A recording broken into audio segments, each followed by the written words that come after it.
of his youth wasn't going to stay forever. Hearing Natalie's scolding, Tony's expression became dejected.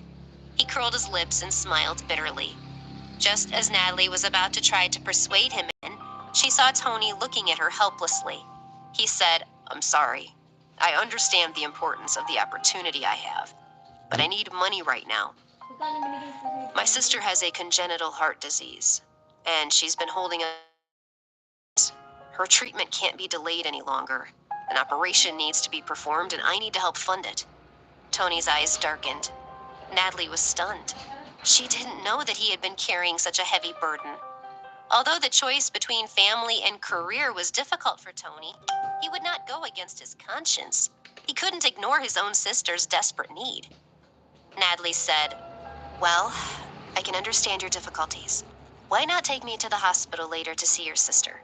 She smiled gently and patted Tony's shoulder to comfort him. A gentle light flashed in Tony's worried eyes. He said excitedly, "Okay, that's a great idea. My sister Gina has a very cheerful personality, but there's no one with her in the hospital, so it's tough for her. She'll be very happy to see you." After that, Natalie let Tony rest while she went in search of opportunities for him. She was trying to think of a way to balance Tony's conflicting needs, but no matter how she thought about it, she always came back to Gina Bavel's illness. That evening, she went with Tony to the hospital to visit Gina. As soon as she entered the ward, she saw the girl lying on the big hospital bed. Gina called out happily, "Tony, you're finally here." Had it not been for her weakened body, she would have jumped out of bed and into his arms. Tony, seeing that his sister was so happy, took out the gift he had bought for her, but the lady looked past the gift. Her gentle eyes glanced at Natalie, who was standing behind her mischievously. "Should I call that beautiful lady behind you my sister-in-law?" Tony looked embarrassed. He said, "Don't speak so carelessly, Gina. I haven't introduced you yet. This is my new agent, Natalie." Episode 52, Meeting Gina. Natalie smiled as she walked forward, handing Gina the gift she had brought for her and greeted her warmly. After exchanging a few pleasantries, they gradually became familiar with each other. Although Gina was still young, she had the maturity of someone who had gone through many hardships. She looked at Natalie with pleading eyes and said, "You'll definitely help my brother, won't you?" Natalie smiled and nodded. "Of course, you don't have to worry about that. That's my job." But Gina still seemed to be ill at ease. She looked beseechingly at Natalie and said, "Thank you. My brother is really hardworking, and he's also the best brother in the world. To help, he sometimes worked 5 different jobs at a time, and he's also working hard at the company, but he never had the opportunities he deserves." At this point, Gina's emotions overcame her. Her eyes glimmered with tears, and she sat up straight. When Tony saw his sister trying to rise, he interrupted her. "Don't exaggerate so much," he said. "There aren't 5 jobs available every day. Besides, everyone in this society has to work hard." Tony smiled as he spoke, hoping that Gina wouldn't worry about his situation. But she stubbornly wanted to finish her sentence, so she looked at Natalie again and said, "Natalie, I can see that you're a good person, so I beg you to give my brother a chance. He really is an outstanding guy." Natalie almost choked with emotion. She suddenly felt that the two siblings really appreciated each other.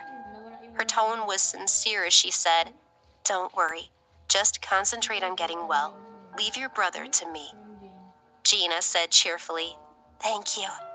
She looked at Natalie joyfully and couldn't help crying tears of gratitude.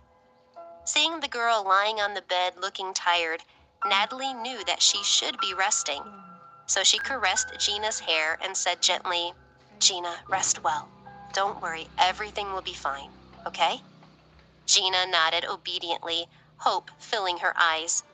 "Natalie," she said, "will you come to see me often?" Natalie nodded, her heart overflowing with gentleness. "Yes, of course. I'll be delighted to visit you." Tony escorted Natalie out of the hospital. Seeing that it was getting late, she made to leave for home. "Natalie," Tony suddenly called out as she was walking away.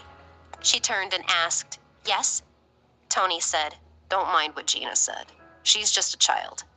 She shook her head. "It's great that you have a sister who cares about you so much. I'm envious of you." As she spoke, Natalie thought of her stepsister, Cheryl. She and Gina were as different as it was possible to be. Natalie gave Tony a comforting smile and said, "Go back and take good care of your sister. I'll be leaving now." He nodded and said no more. He was unconsciously relaxing his guards to Natalie, he realized. Natalie sighed. It was so sad that these two siblings were already in such a sorry state, and their situation life Ellington. As she thought about this, Natalie's anger rose, and with it her determination to make Tony a superstar also increased. When Tony returned to the ward, his sister became excited again. Hello. "Tony, why are you back so soon? I was asleep." He smiled cheekily at her white lie. Tony laughed. He could clearly see that the little girl wasn't sleepy. Caressing her hair, he said, Hello, "Have you everyone. learned to lie to Thank you your for brother coming. now?" Gina blinked, aggrieved, and said, "Who knew that you would be back so soon? I thought you'd be staying with your lady friend." Tony was surprised. He hadn't expected Gina to assume he and Natalie were a couple. He smiled and explained, "Natalie and I are just colleagues. That's all." Gina smiled, saying gently, "I think Natalie is a good person." Then her expression changed, and she said weakly, "If you can find yourself a partner, then I'll be happy, even if this disease of mine can't be cured." "Gina, don't talk nonsense. I won't let anything happen to you. You will definitely get better. Don't you know that? If you don't get well, there's no point in me living either." More tears rolled down Gina's face. She'd hardly ever shed a tear in the past few years of her illness. But every time her brother suffered for her, she felt a little burst of guilt. She said, "But my illness—" Tony interrupted. "Gina, I will definitely find a cure for you. And when you're better, I'll take you to concerts, shows, movies, whatever you like. So you must be strong, okay?" Thank you. He dried her tears. His own eyes were filled.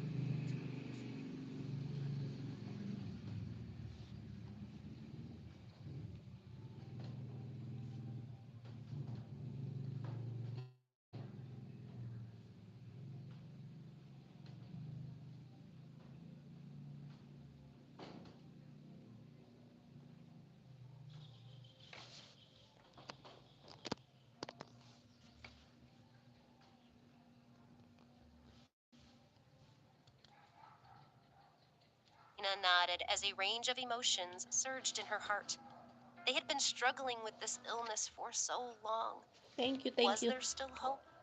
But looking at her brother's resolute and determined look, she felt a little jolt of optimism. At that moment, a doctor came in. When he saw Tony, he said directly, "Mr. Bobble, I'm happy to tell you that we found a suitable treatment for Gina's illness." Tony was ecstatic. "Really? Oh, that's amazing.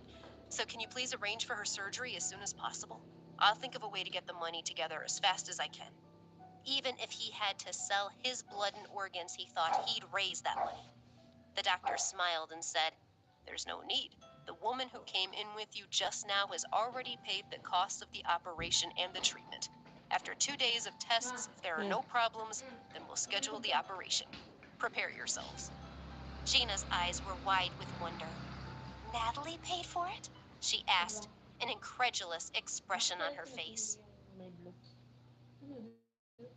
You think this episode could have ended in a better way? We know you do.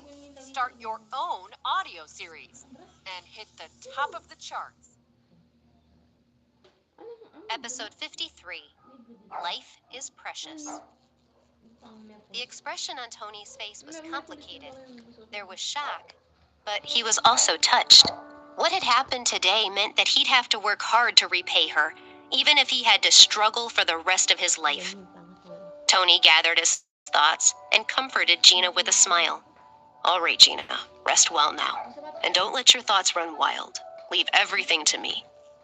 Gina nodded obediently and closed her eyes. All she could think about were the doctor's words.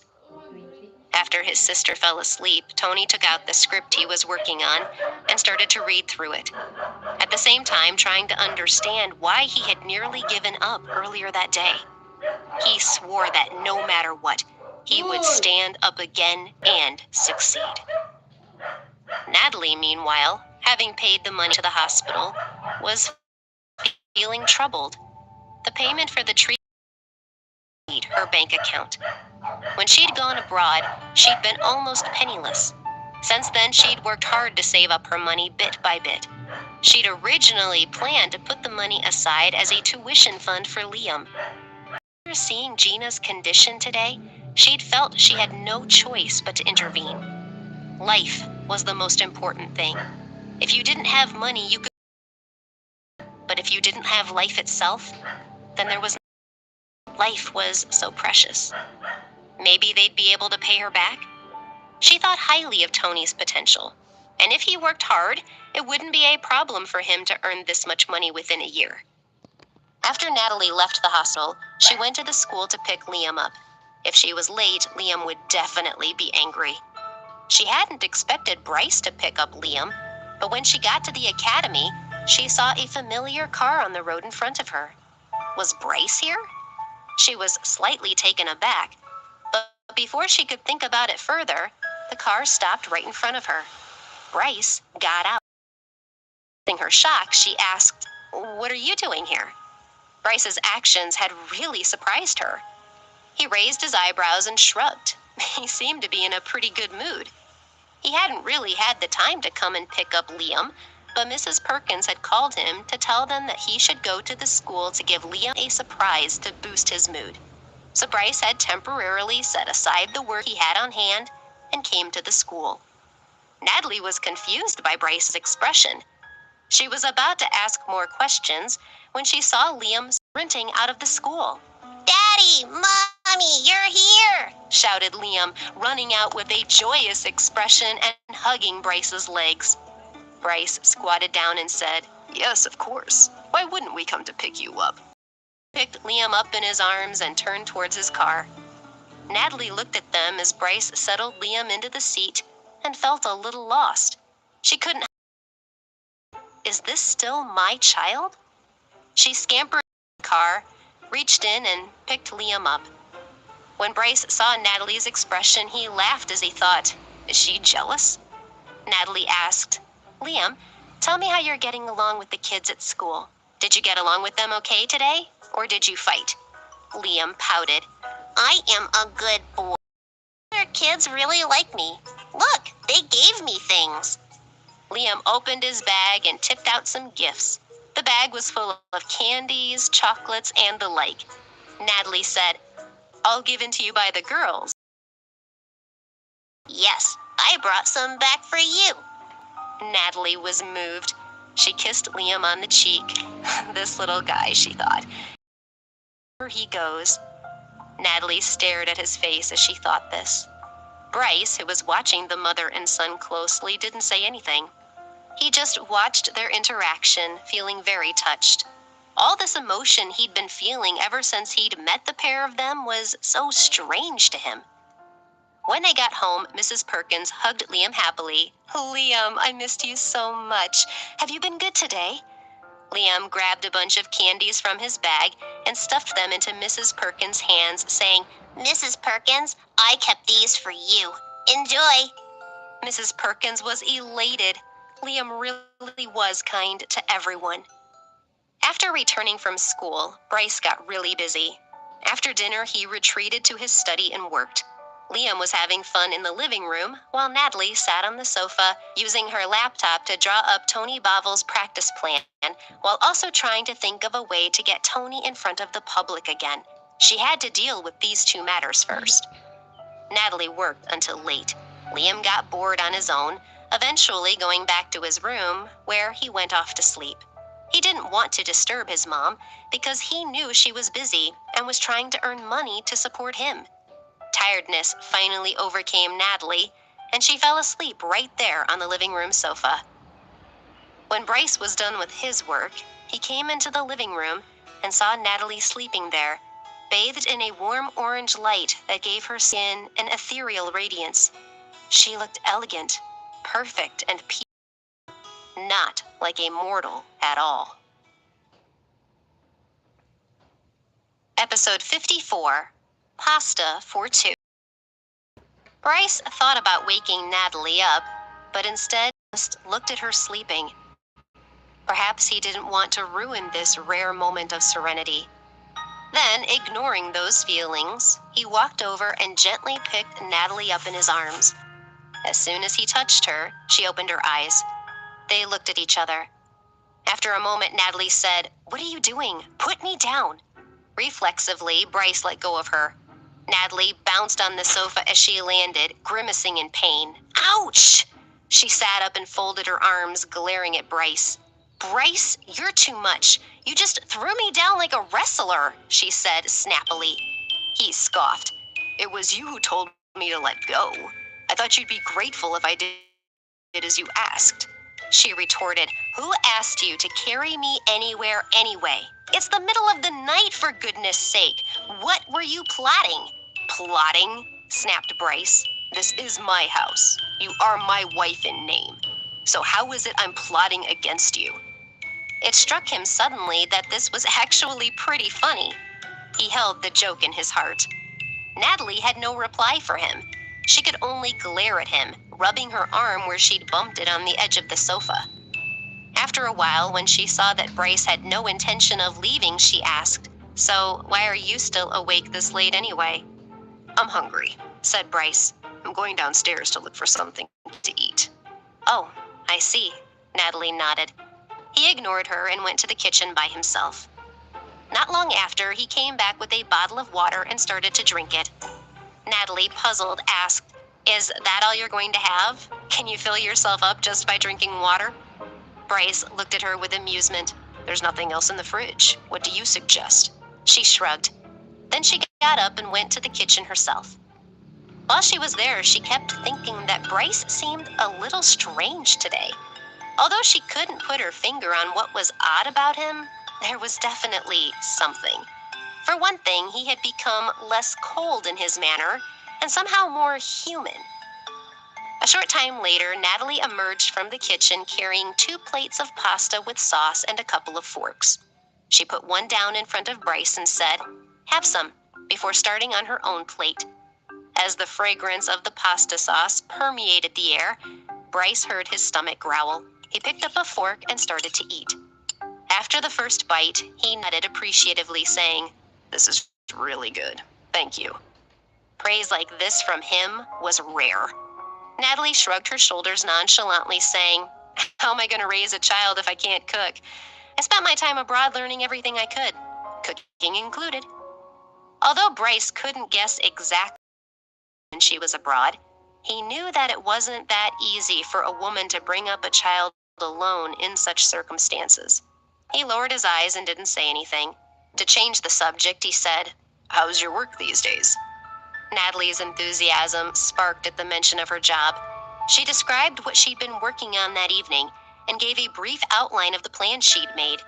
She concluded by saying, "I think this will definitely work." Bryce took the papers she'd been talking about and looked at them. Only then did he realize that Natalie's plan was very mature. His expression revealed his admiration. "Not bad," he said. "Not bad at all." He thought, if I gave some more artists to Natalie, she might really be able to help them hit the heights of their profession. Thinking about it some more, Bryce said, "Let me tell you something. Maybe there's an opportunity I can point you towards. Recently, I've heard that Bernie Rostov is looking for an actor to star when he directs Crossing 2. This could be an opening for you and your new actor guy, huh?" Natalie asked with excitement, "Is that true?" Bryce nodded. "Of course, but this is privileged information for you. There'll be an official announcement about the movie in the next few days." She could barely hide her excitement and said, "Thank you. You're wonderful," before putting down her plate and running off to start putting together a proposal for Bernie Rostov. And suddenly felt a sense of affection. Lee went to her room and lay on the bed. She looked out the window at the moonlight, feeling exceptionally happy. Then she closed her eyes and began to make plans for Tony Bavel's role in Crossing 2. The next morning, she woke up feeling refreshed. After breakfast, she and Bryce sent Liam to school. Later, on the way to her office, she thought about how she would communicate her plan to Tony when he came over. To Natalie's surprise, she found that Tony had arrived at the office before her. He was full of energy. With the medical expenses paid for, Tony saw her as his greatest benefactor, and he was full of goodwill. Looking at his high-spirited expression, Natalie felt gratified. She asked, "By the way, did the hospital tell you when the surgery would start?" "The doctor said in a week, maybe." She nodded thoughtfully. If Gina's operation could be completed as soon as possible, Tony could devote himself wholeheartedly to his work. Natalie said, "I understand. If there's anything you need my help with in the meantime, just ask, okay? There's no need for formality between us." Tony was even more touched after hearing that. He was almost unable to express his gratitude to Natalie. But he said, "You've already given me such a huge sum of money. I've never in my life thought of meeting a benefactor like you. I'm really grateful. I definitely won't let you down. I'm really grateful." Episode 55, Sweat and Toil. Tony couldn't help but tear up as he thanked Natalie sincerely. But Natalie didn't seem bothered. She smiled indifferently and then said in a serious tone, "All right, I understand what you're thinking. But if you really want to thank me, you just have to work hard. I'll be waiting for you to work hard and pay me back." Tony pursed his lips and smiled. He had already figured out that Natalie was a kind and gentle person. Although she often spoke with a serious tone and often looked stern, in reality she always acted with kindness. Tony, smiling, said, "Of course. The money question is also a motivation for me. You're not only my agent, but also my creditor." Natalie passed Tony a typed document. On the front page, there were 3 words, Tony Bavel's plan. Curious, Tony opened the document and read it. But when he was halfway through, he stopped and said, "Natalie, did you mistype? Why does my resume include martial arts training as well?" Most artists are usually trained in vocal music or performance. At most, they would add formal communication and other items to boost their interpersonal skills. "I didn't write it wrong, and neither did you read it wrong," Natalie said. "Since there's so much competition for artists now, how can you stand out if your skills are not diversified and distinct? In addition to the regular rehearsals and skills, I want you to treat martial arts as a specialty and spend more time on it." Tony listened attentively. Although he did not fully understand the significance of this part of the plan, he agreed without hesitation. Natalie was very satisfied with his attitude. She looked at him and said, "As long as you follow my advice and don't object to my ideas, I'll help you become the most popular artist in the industry." Tony agreed sincerely and read the contents of the document again carefully. Then he said that he would go and start training immediately. "Okay," said Natalie. "I'll come over later to check on you." She liked the way Tony was getting straight down to business. As she watched him leave the office, a pleased expression surfaced on her face. Next, she turned on her computer and logged into Tony's social media account. She posted the trailer of the original Crossing movie that she had found the day before. At the same time, she wrote a comment on the video, "Happy 3rd anniversary." After submitting the post, Natalie folded her arms. She hoped this post would attract attention on the anniversary of the popular movie's release. However, Tony's social media presence was very weak.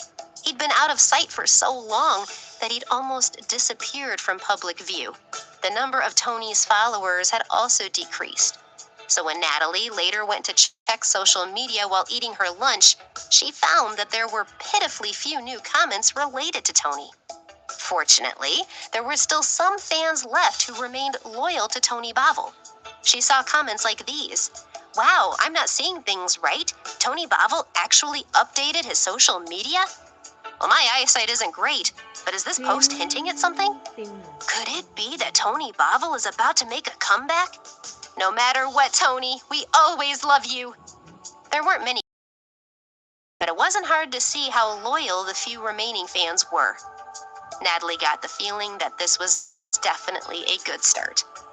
It wasn't just Tony Bavil's fans who were paying attention to social media. Curtis Westing was also messing around on his phone to pass the time. In fact, he was trying to distract himself from Mark Ellington's criticism. Ellington thought Curtis wasn't good enough, that he was wasting Ellington's money and his efforts to create opportunities for him. When Curtis saw that Tony had updated his social media after such a long gap, he immediately interrupted Ellington, walking in on him and saying, "Look, there's some movements from Tony Bavil's side. I wonder what game he's playing." Ellington snatched Curtis's phone from him. When he saw the video Natalie had posted, he thought disdainfully, "I'm really grateful." Episode 55, Sweat and Toil. Tony couldn't help but tear up as he thanked Natalie sincerely. But Natalie didn't seem bothered. She smiled indifferently and then said in a serious tone, "All right, I understand what you're thinking. But if you really want to thank me, you just have to work hard. I'll be waiting for you to work hard and pay me back." Tony pursed his lips and smiled. He had already figured out that Natalie was a kind and gentle person.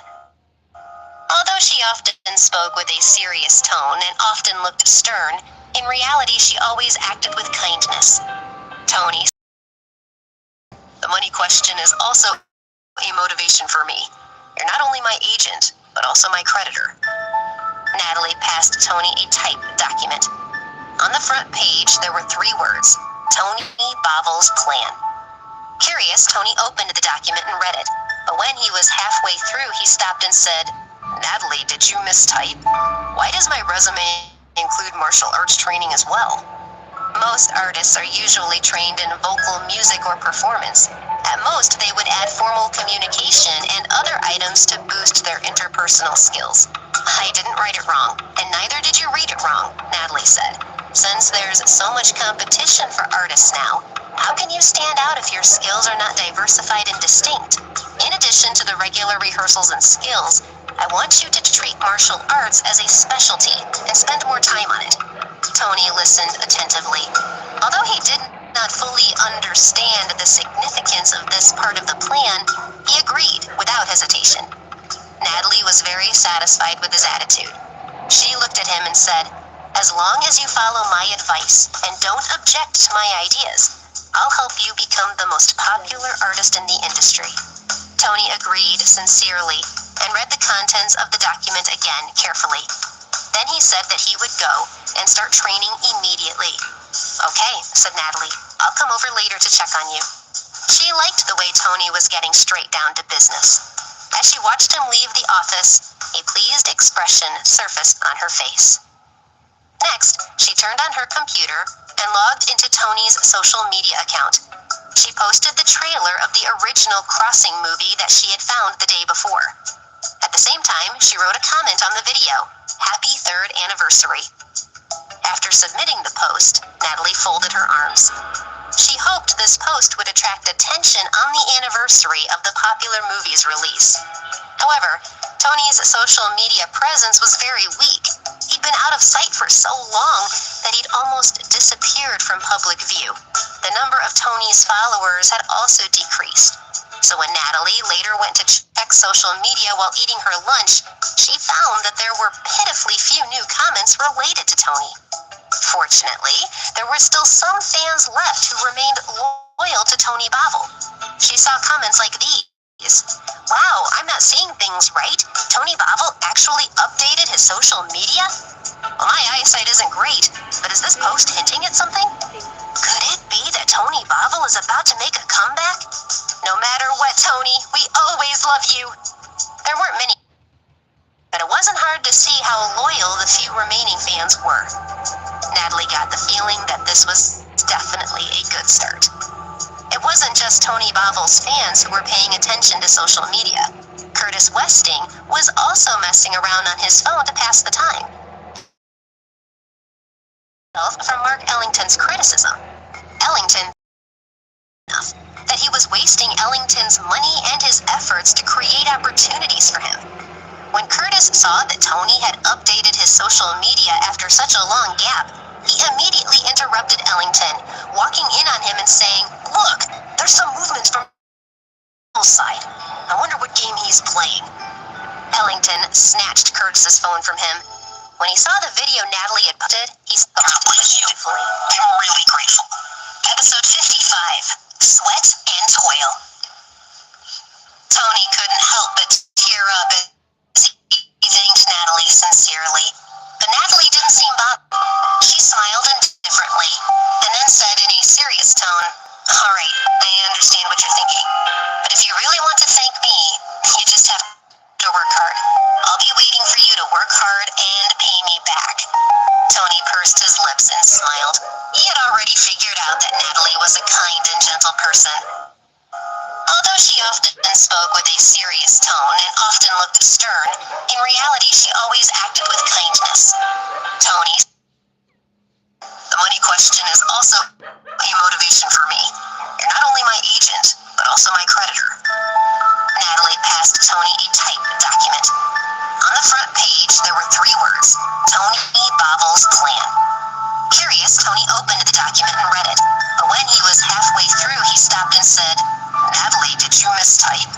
Why does my resume include martial arts training as well?" Most artists are usually trained in vocal, music, or performance. At most, they would add formal communication and other items to boost their interpersonal skills. "I didn't write it wrong, and neither did you read it wrong," Natalie said. "Since there's so much competition for artists now, how can you stand out if your skills are not diversified and distinct? In addition to the regular rehearsals and skills, I want you to treat martial arts as a specialty and spend more time on it." Tony listened attentively. Although he did not fully understand the significance of this part of the plan, he agreed without hesitation. Natalie was very satisfied with his attitude. She looked at him and said, "As long as you follow my advice and don't object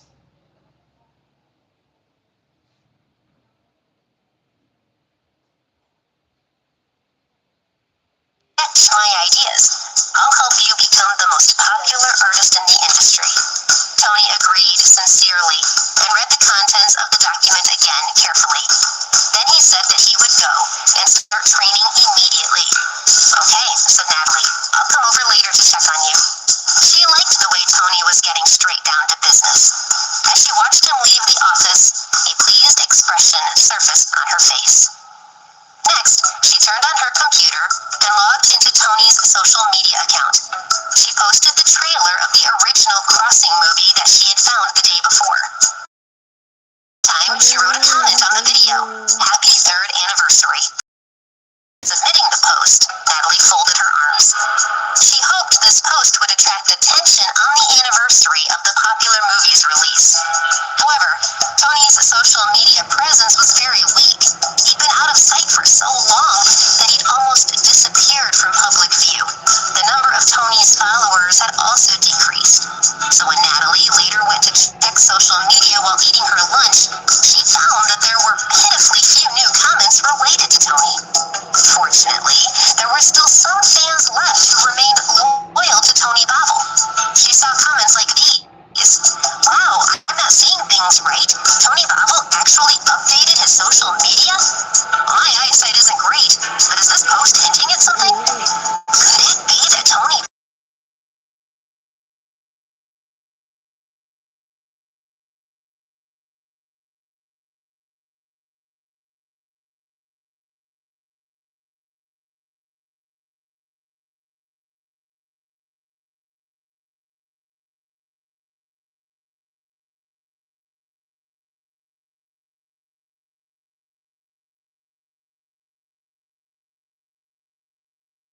Ellington, that he was wasting Ellington.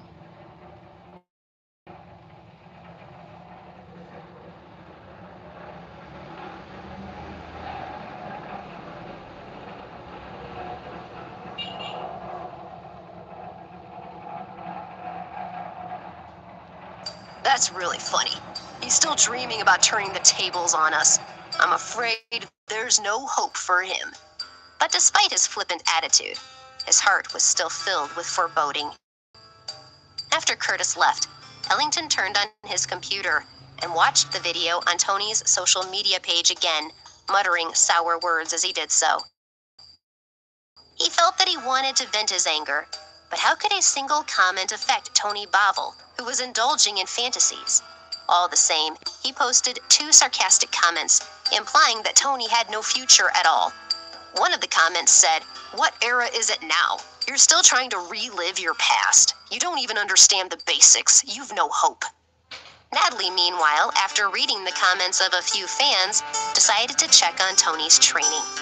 She left the office without seeing Ellington's comments. She stood at the door of the training room, noting that Tony hadn't let her down. He was throwing himself into his training, sweating profusely. Looking at his flushed cheeks, Natalie smiled and took out her cell phone to film him working out. She really liked how Tony worked so hard to improve himself. He was completely different from before. She posted the workout video to her own social media page with a caption, "Sweat and toil." Natalie continued to watch Tony from the door and was delighted by his serious attitude. She called out, "Wow, Tony, you're really putting in a lot of effort. It's great." Just then she heard Mark Ellington's voice. She frowned, not having expected him to be there. Episode 56, Conflicts. Natalie turned around and saw Curtis Westing and Mark Ellington standing there. She thought that the 2 of them were probably just there to mock her. Tony also heard Ellington's voice and stopped working out. He hurriedly walked up to Natalie. Ellington said, "Natalie, you really have a celebrity to look after, I see. It's a good job I don't need to use the gym, not with such a high-profile artist using it. Why don't you guys just go and spread some more rumors on the internet? Who knows, maybe someone in the media might be willing to report on it." He smiled disdainfully, and Curtis Westing laughed dryly. Natalie said sarcastically, "I don't need your public relations advice. I'm quite capable of looking after my people.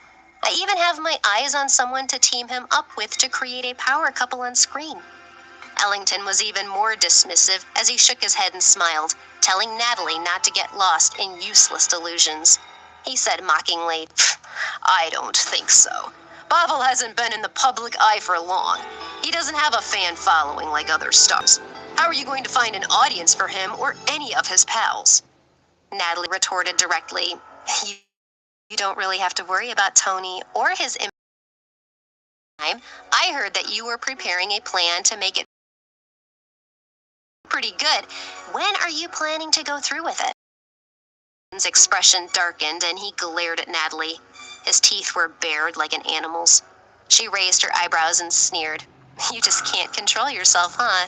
That's not a good look you've got there with your teeth showing. Do you think you can still scare me and Tony like that?"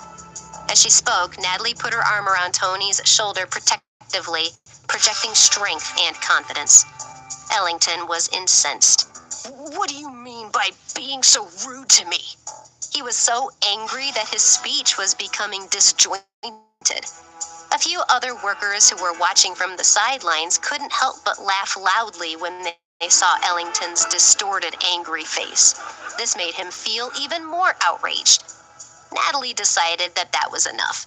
She'd fought back and achieved her goal. "These aren't your kind of people anymore."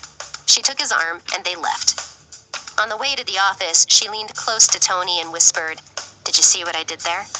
Tony nodded his head and said, "Sure, you stood up to that arrogant bully." Natalie smiled. "Exactly. I want you to try and be more like that in the future. If someone bullies you, you bully them straight back. Don't be afraid of getting into trouble. If there are any problems, I'll resolve them for you." "Thank you, Natalie," said Tony. He looked admiringly at her. The conflict just now had put Natalie in a great mood. She enjoyed taking on malicious people and making them look small. Little victories were good.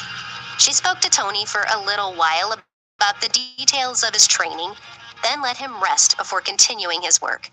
It was already afternoon. As Natalie was very confident about Tony's application to the task, she decided to get off work early and grab herself some private time. As she left the building, she was still thinking about the argument with Ellington. Distracted, she bumped into a man at the entrance. Natalie apologized automatically. "I'm sorry, please excuse me," thinking it was just a trivial matter, she made to walk away. But then she heard the man she had bumped into say coldly, "Don't you watch where you're going, damn it." This made Natalie bristle. She had clearly apologized sincerely, but this guy seemed intent on making a fuss. Natalie said angrily, "Look, mister, I've already apologized to you. I didn't mean to bump into you. What's your beef?" It was Howard Clare. Hearing Natalie's sharp tone, he got ready to offer a retort. But just then he looked up and saw Natalie's face. She was looking dignified and composed. There was even a hint of charm in her sharpness. Faced with such a self-composed and attractive person, he was disarmed. Howard suddenly changed his tone, adopting a softer voice. "I apologize, that was rude of me. I was startled and my tone was inappropriate. Forgive me." Then he added, "Do you work for Star Entertainment, by the way?" "Yes, I work here," Natalie said, glancing at him, a little disgusted by his sudden change of attitude. Howard asked self-importantly, "I don't know who you are, but do you know who I am?" He held his chin up proudly, looking down at her. She frowned and replied in an indifferent tone, "I don't think I have any idea who you are. If there's nothing else, I'll be on my way." Natalie walked away without looking back. She wanted to get as far away from that obnoxious man as possible. Howard watched her disappear into the distance. He knew that he had offended her, so he went to the front desk to inquire about Natalie's identity. When he was told that Natalie was the new manager, he was surprised. He didn't know that such a smart and beautiful woman had come to work for the company. He stood looking out of the front windows, thinking about Natalie. Meanwhile, Natalie, who really didn't know who Howard was, hailed a taxi and went home. She had been so tense about Tony lately but now she finally had some time to unwind. She decided to take a shower and relax. Liam was still at school, Bryce was still at work, and she knew that the house staff wouldn't come to the guest room. Natalie took off her clothes, wrapped a towel around her, and headed to the bathroom. All she could sleep. In the shower, the warm water hit her skin, making her feel comfortable. It was very relaxing. When she came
any clothing with her. It was pretty chilly in here. She wrapped the bath towel. You think this... We know you do. Start your own series and hit the top of the charts.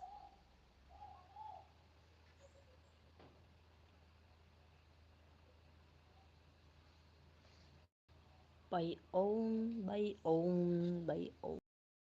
57. Shame on you. Natalie walked to her bedroom to get her clothes.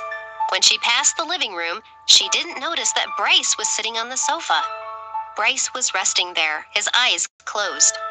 When he heard Natalie's soft footsteps, he opened his eyes and saw her walking along wrapped in the towel. He was about to say something, but realized that she hadn't noticed him. He looked at her as she went by, attracted to her. Natalie didn't feel his gaze on her.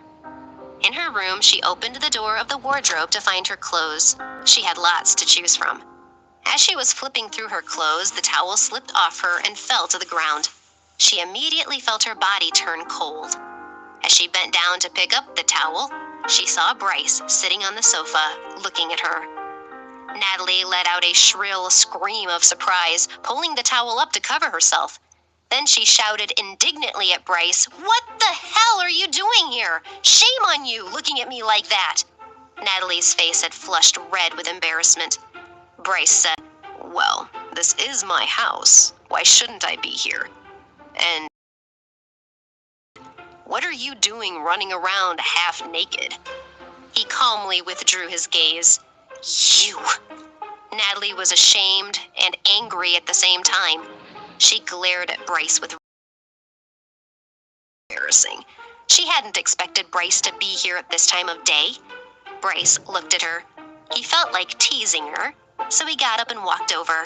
He looked at her condescendingly and said with shining eyes, "Natalie, are you sure that you're not trying to seduce me? Are you testing my husbandly resolve?" He looked at her inquiringly, one eyebrow cocked. Natalie jumped as if she'd been scalded. She looked at Bryce.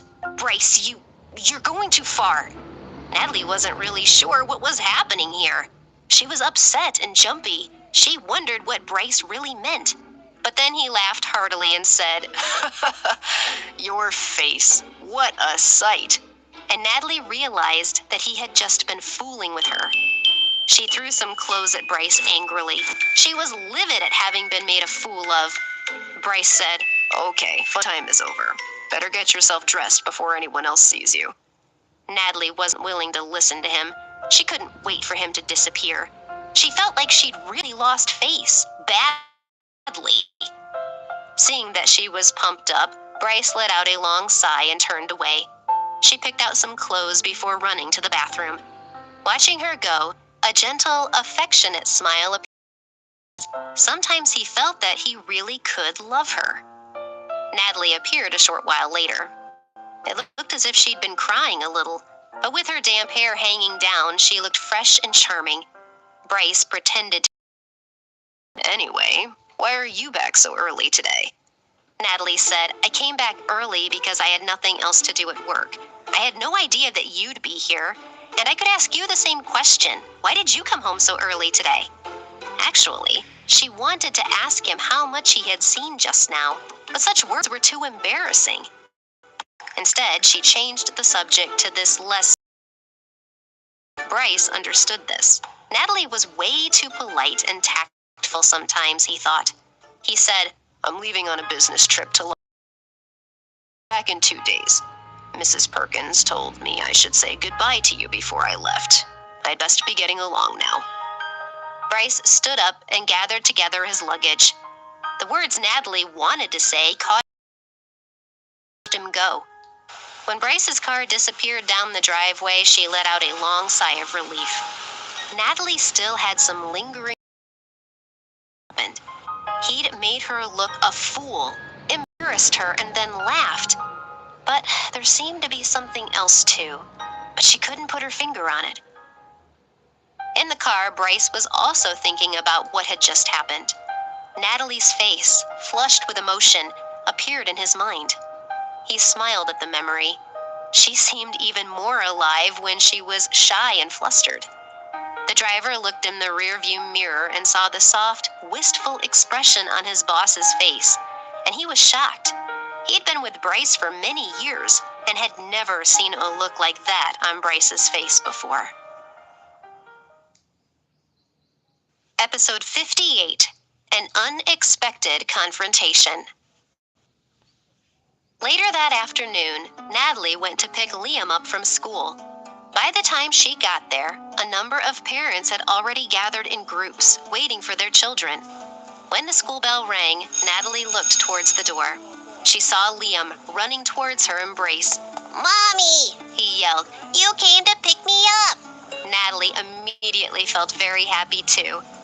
Just as she was about to leave with Liam in her arms, she saw that he was staring at something over her shoulder. "What are you looking at, Liam?" Natalie asked him. Mommy, where's Daddy? Did Daddy come too? Liam raised his face to hers, his eyes filled with hope. His eyes full of hope. Natalie suddenly felt a sharp stab of love for Liam. She hugged him hard, stroking his back. She hesitated for a moment before she explained, "Liam, Daddy's gone on a business trip. He'll be back in a few days, okay?" Oh, okay. said Liam. Will he come to pick me up when he gets back? Natalie really wanted to nod her head and give Liam this promise of happiness to come, but she suddenly thought, Bryce was not really related to them, and could she really make promises like that on his behalf? She was suddenly sure that Bryce would eventually abandon them when the situation suited him. She put Liam on the ground and squatted down in front of him. Then she said, "Liam, listen to what I tell you. Daddy is very busy, so he can't come to pick you up as often as you'd like. But I promise you that no matter how busy I am, I will come to pick you up from school. Okay?" Hearing that about Bryce brought a hint of disappointment to Liam's eyes, but he nodded firmly and looked at his mother. Don't worry, Mommy. Natalie beamed. "You're the best boy," and kissed Liam's cheek. And he started whining that he wanted. Other kids had already gone. Natalie was preparing to leave. But as she took a few steps, she bumped into a woman blocking her path to the car. "Oh," thought Natalie, "it's my day for bumping into people, that's for sure." Natalie apologized, then looked up and saw the woman's face at the same time the woman looked at Natalie's face. Both women were stunned when they recognized each other. Natalie knew this other woman. She was Nick Barnard's sister, Pam. And there was Natalie's stepsister, Cheryl, too, standing just behind Pam. Cheryl had an expression on her face that suggested she was anticipating some good entertainment. Natalie frowned, not wanting to get involved with those people. After all, Liam was still there, and she was afraid that he would be upset. Just as Natalie was about to walk away, Pam shouted, "Hey! Don't you know you should apologize after crashing into someone? How rude are you?" Natalie, stung, said, "How many times do I have to say it? I've already apologized, and you heard me." She was about to drag Liam away, but the other two women were standing their ground. Pam said, "So what if you apologized? It's useless if I don't accept it. Natalie, you're shameless. You're worse than all the kids." Pam and Cheryl looked at each other and smirked. Natalie looked up to them and stared at them coldly, snapping, "Just mind your own business." In response, Pam looked directly at Liam, who was standing beside Natalie. Pam said archly, "So, Natalie, this is your child? He's energetic, isn't he? It's funny, though. He doesn't look much like you, does he? Who is the father of this child, I wonder? Why don't you tell us?" She'd deliberately raised her voice for the last couple of phrases, causing the remaining parents in the car park to look in Natalie's direction. Cheryl saw this and smiled, saying sarcastically to Pam, Now, Pam, don't talk about my sister like that. She probably doesn't know who the child's father is, considering how she behaved that year. What do you think?" Seeing the two women acting out this charade together, anger started to rise in Natalie's heart. She glanced coldly at Cheryl and said, "So, you didn't get enough of a lesson last time I corrected you, huh? Do you want me to teach you another lesson now?" Cheryl's eyes filled with hatred when Natalie mentioned that previous incident between them. Pam saw that her friend was being bullied, so she set about changing the conversation's focus. She looked directly at Natalie.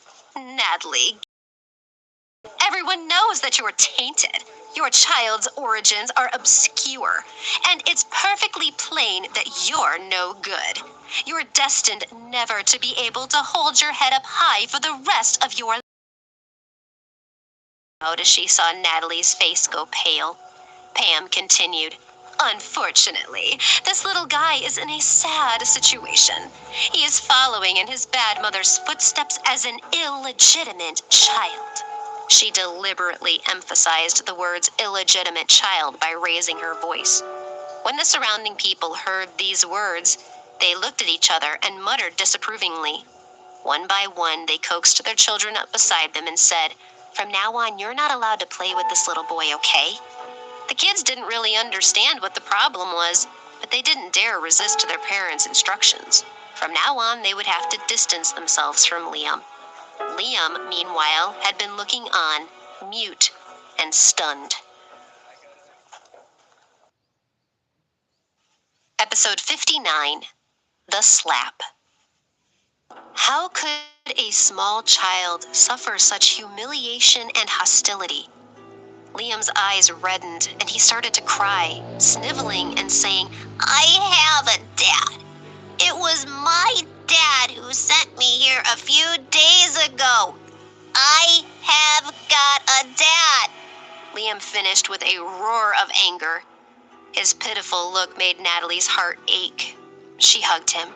Seeing Liam getting upset, a little girl nearby said to her mother, "Mom, Liam didn't lie. I really saw his dad. He's so handsome." The little girl's mother pulled the little girl away nervously, saying, "Don't meddle in other people's business, okay?" All the parents recognized Pam, knew that she was a member of the powerful Barnard family, and didn't dare to provoke her. Seeing that the surrounding people did not dare to offend her, Pam became even more arrogant, looking at Natalie and Liam and saying, "As the parents are, so the children follow." Natalie glared angrily at Pam. She couldn't bear this taunting and struck back. "It's been a long time since we last met, but you're still as mean as ever.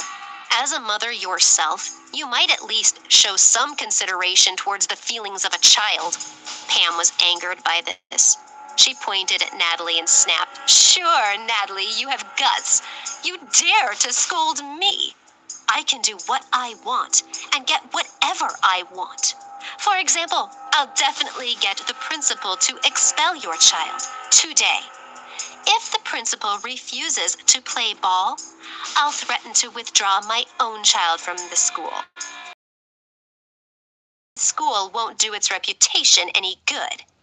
With that, Pam looked at Natalie complacently, awaiting her response. When the people around them heard Pam's words, a few of them even agreed with her. "This kind of tainted person affect our children. I also think it's better if he's expelled."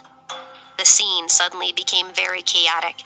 The whispers and contemptuous gazes from the surrounding people made Liam panic. Looking at his mother, he weakly called out, "Mommy!" Natalie touched Liam's head to confront him. Then a cold light came into her eyes as she looked around the crowd. She said, "Let's see whether they dare expel Liam." The principal, Mr. Mackenzie, having heard the commotion, had come outside to investigate the situation. As he approached, Pam pointed at Natalie and said, "This woman's private life is shady, and her character is corrupt. Consequently, her child must also be considered to have dubious characteristics. I can't let my child associate with someone like that every day. What do you propose to do about it, Mr. Mackenzie?" Natalie didn't show any expression on her face as she listened to Pam's words. She just looked at the principal, waiting for his decision. Mackenzie frowned, feeling torn. He knew that Pam was arrogant and used to getting her way. But irrespective of whatever Natalie had done, the principal's expression turned cold. He said, "The boy has entered the academy in accordance with normal procedures. He cannot be expelled for no reason." Pam was unwilling to let this go so easily. Mackenzie, my family, the Barnards, are a family of some renown, as I'm sure you're aware. Are you sure you can cope with the consequences of offending us? Pam looked at the principal, anticipating he would give in immediately. Cheryl looked at Natalie and smiled maliciously. But Mackenzie was not so easy to intimidate. He narrowed his eyes and said, "The boy definitely cannot be expelled. If you insist, Ms. Barnard, then I suggest you withdraw your own child from the school instead." Pam and Cheryl were stunned. Pam said icily, "Mr. Mackenzie, you will regret this. Please reconsider."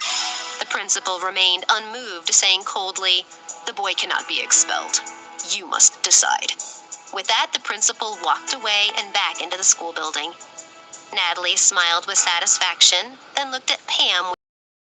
Pam's face was twisted with rage. She looked at Natalie in bewilderment, unable to figure out why the principal would favor Natalie even at the cost of offending the Barnards. Cheryl couldn't stand to see Natalie. Really, Natalie, you must have a special relationship with the principal to get him to take your side, huh? Maybe you and he are, well, you know. Cheryl left the full implications unsaid, but she looked at Natalie meaningfully, arching an eyebrow. When the surrounding people heard what Cheryl said, they looked at Natalie even more disdainfully than before. No one there to the renowned Clare family. The only explanation her that they could think of was the seedy one that Cheryl was implying. Natalie laughed coldly in response to the surrounding whispers. This little sister of hers really did seek to discredit her whenever she could. That being the case, then Natalie felt no need to be polite. Natalie said mockingly, "Cheryl, who I am friends with is none of your business. And unlike you, at least I have never stolen my sister's fiancé." Natalie's retort was too much for her to handle. She didn't know how to respond. Pam couldn't bear to watch this anymore. She protected Cheryl, saying, "Natalie, it was clearly you who messed things up with Nick back then, and now you're blaming Cheryl instead. Don't you have any—" But before she could finish, Natalie, in a sudden blind rage, slapped Pam across the face. She looked at Natalie, shocked, then composed. "Regret doing this. My family is an influential one, and we will teach you to show us the proper respect." Natalie looked coldly at Pam and flexed her wrist. She had put so much effort into the slap. Episode 60. What's Wrong with Grandma? Cheryl shouted, "You witch! How dare you hit her? That was completely unprovoked." Pam, losing her composure, glared furiously at Natalie. No one had dared to hit her before. Not ever. How could she stand for this? She was about to hit Natalie. Her hands waved wildly. Natalie dodged Pam's flailing hands and grabbed her back, and Pam stumbled back. Natalie warned her, "Back off." If it wasn't for the fact that there were people watching, she would definitely have taught Pam a lesson. She turned away from Pam and led Liam away. The people watching all felt that Natalie was extremely wrong. Even the few people who were biased towards Pam did not dare do anything as they watched her leave. Cheryl was furious. After comforting Pam, she ran in Natalie's direction. "Hey, Natalie," she called out. "Next week is Grandma's birthday. Remember to be there." Natalie stopped and turned around to look at Cheryl, puzzled. Cheryl didn't have a She must be referring to Natalie's grandmother. And hadn't she gone away to the countryside? Natalie asked coldly, "What's Cheryl said. I was worried that she was lonely out there on her own. Back to take care of her. After all, as the families all have to do our best to fill in for her, don't you think? To be sincere, Natalie recognized the words. Natalie approached Cheryl, her eyes filled with a stony glint, and said, "If anything happens to my grandmother, I won't let you get away with it." Cheryl chuckled. Don't worry. The old lady is still in good health. That's why she asked you to attend her birthday party next week. She seems in good shape, but if you decide not to come, well, I don't know what could happen. The corners of her mouth curled up in satisfaction. How dare you? Shouted Natalie. She stretched out a hand and grabbed Cheryl's collar, glaring at her. My God, Cheryl, are you really so low that you'll even threaten an old woman? Manipulate her? Cheryl said coolly, I'm just saying that Grandma is doing well right now. But whether that continues could depend on what you do, on how you behave. That's all. Cheryl's eyes were filled with determination, showing no sign of fear. Natalie decided to let it go, but she warned Cheryl, Cheryl, single hair of my grandma's head comes to harm, you'd better watch out. Even so, Natalie still felt a pang of guilt. Even though her grandmother was fine now, there was a chance she could be treated badly by the Davidson family. How could she accept that risk? Then Natalie left with Liam, but she was still upset about everything that had happened. Watching Natalie go, Cheryl felt pleased with herself, thinking, oh, poor Natalie. If you want to fight with me, you've got a lot to learn.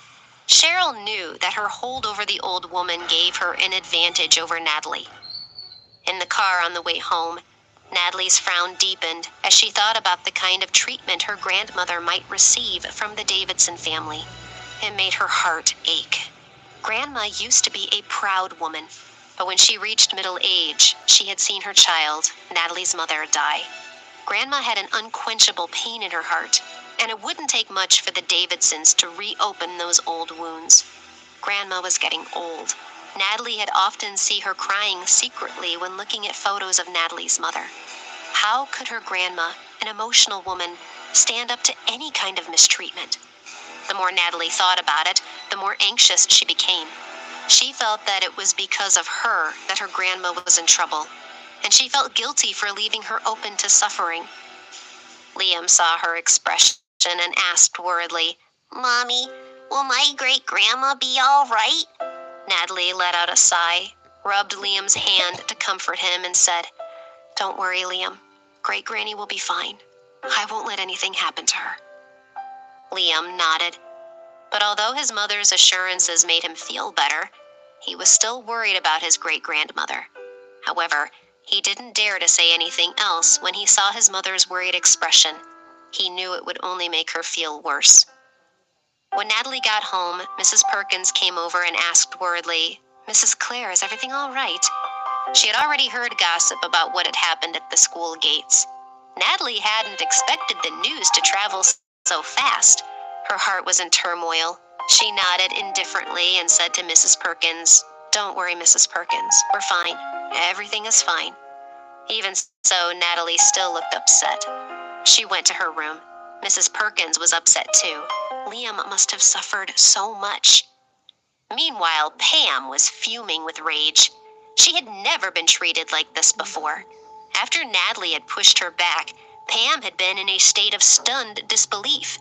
It wasn't until the pain in her wrists and the whispers of the people surrounding her woke her up that she realized what had just happened. She had originally wanted to run after Natalie and fight her, but it was obvious to her that she was no match for Natalie physically. But Pam wouldn't let this go so easily. No way.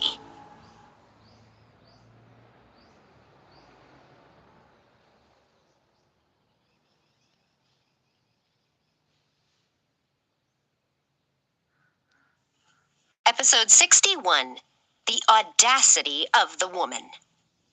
For now, Cheryl could only console Pam with a smile. The Davidson family was linked tightly to the Barnards, and relations needed to be kept in good shape. Pam vented her anger all the way back to the house. When they finally got back to the Barnard family home, Pam immediately sought out her father, Charles, sobbing as she hugged him. "Dad, your precious daughter has been insulted today. You have to help me get justice." Pam told Charles all about what had happened with Natalie and about the dean's attitude. Her sobbing tore at Charles's heart. Pam's parents had always doted on her, and she knew how to play them. Outraged, Charles said, "She has the nerve to bully my daughter. The audacity of the woman, and the presumptuousness of the dean. Good grief." Seeing her father's anger, Pam felt pleased with herself, but she maintained the external appearance of being deeply upset. "Father," she said, "I feel like I've really lost face today. No matter what, I need Natalie to show me the respect I deserve, the respect our family deserves." Charles said, "Pam, don't worry. If she doesn't show us the necessary respect, I will definitely make her suffer."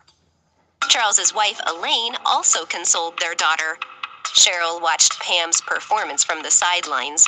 Although she was pleased that Natalie would be in a lot of trouble in the future, she maintained a humble appearance and said apologetically to Elaine and Charles, "I'm sorry to say that this is all my sister's fault. I apologize on her behalf and on behalf of the whole family." Elaine said, "This isn't your fault, Cheryl. If your sister was half as considerate as you, things wouldn't have ended up like this. She's brought all these troubles on herself." Pam's father nodded. He looked at Cheryl and his expression softened a little. Then he called Nick over, who had been silently watching all this. "Nick!" exclaimed Charles. "Please, can you get that damned woman yourself and ask her what she means by this insult? This matter cannot just be let go." Nick nodded as if he agreed, but his lowered eyes hid other emotions. He regretted the fact that Natalie had turned out like this, his one and only love. Meanwhile, in Los Angeles, Bryce had gotten off the plane and was on his way to the hotel when he received a call from Mrs. Perkins. She told Bryce about what had happened to Natalie and Liam at the school gates. This all left Bryce feeling anxious. He asked about the general situation and then said, "Mrs. Perkins, do what you can to help Natalie. We can't let anyone bully her and Liam. As for the rest, wait for me to get back." Mrs. Perkins hung up, relieved. Bryce had wanted to give Natalie a call after dealing with his business matters, but he got so caught up in urgent company business that he worked late into the night. Meanwhile, Natalie was sitting in her room by herself. When she thought of Cheryl's words earlier, she felt so uneasy that she couldn't relax. After a while, she decided that she couldn't just sit there and wait. After checking that Liam was asleep, she went quietly out to her car and drove off. Mrs. Perkins, who had been worried about Natalie, saw Natalie sneak out. What if something happened to her?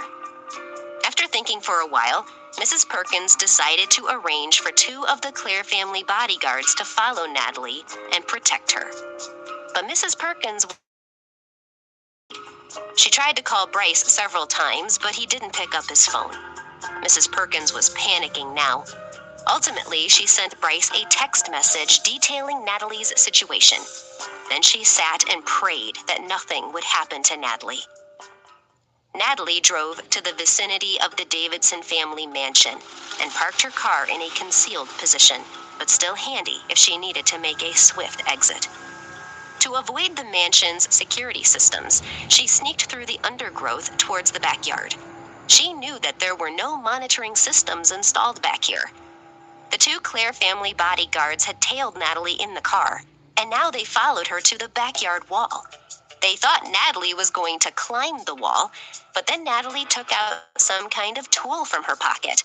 Under the astonished gaze of the 2 bodyguards, Natalie began to pick the lock of the backyard gate. Her technique was very skilled, making her look like a professional. The 2 bodyguards looked at each other with surprise. She was pretty good. Natalie didn't know the bodyguards were there. After softly opening the gate, she looked around to check there was no one to see her, then quietly entered the mansion.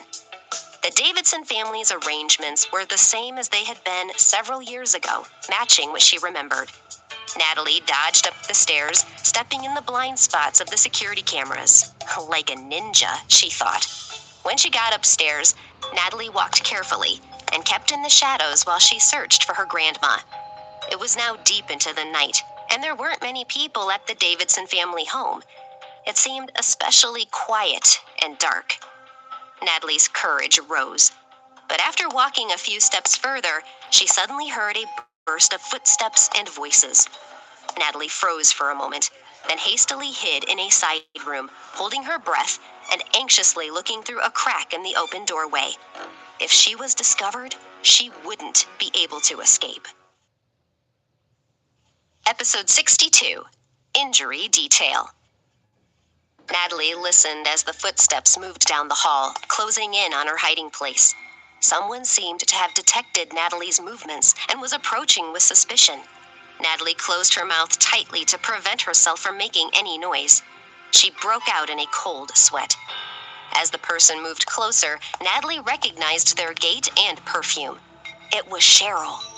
Just as Cheryl came level with the door Natalie was concealed behind, a woman's voice called out from further down the hallway. "Cheryl! Cheryl! What are you doing?" Natalie realized that it was Cheryl's mother, Rosemary, who was calling out to her. Cheryl retreated toward her mother. Rosemary asked again, "What the devil are you doing here in the middle of the night?" Cheryl said, "I thought I heard something appear. Maybe I imagined it, but Mom..." Rosemary sighed. I can't sleep. That old woman upset me earlier, and I keep turning her words over in my mind." She was referring to Natalie's grandma, of course. Then Rosemary lowered her voice and asked, "Are you sure that old woman is all right?" Cheryl said, "Don't worry, Mom. She's fine. She's not going to die. She's still too useful to us. I'll make sure she stays okay." "That's good. Please, don't make any more mistakes." As their voices flowed a little, it seemed that her grandmother was fine for now. As long as she attends the so-called birthday party next week, she should be able to help the old woman. She waited a while to confirm there was no one outside, then decided to leave. It was obviously not good to act rash, so she would go home and wait, keeping an eye on the situation. The house was now pitch black. Natalie felt nervous, fearing that the slightest sound would alert the sleeping household. She trod carefully, inching down the stairs.